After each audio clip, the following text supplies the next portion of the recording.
Hi, my name is Paul Stropko. I am a STEM teacher at the Texas School for the Deaf. I'm really excited to show you what we have for the new 2019 summer camp program.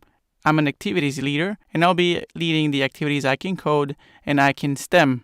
Maybe you're wondering, how could I build and create a drone and make it fly? What do you think? How can I program and code a drone and control it from my computer? Sounds fun, right? This program on coding will answer a lot of questions and expose to students to a lot of the coding languages.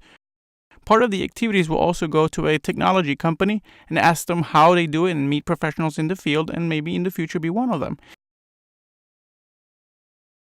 It's really easy. All you have to do is register.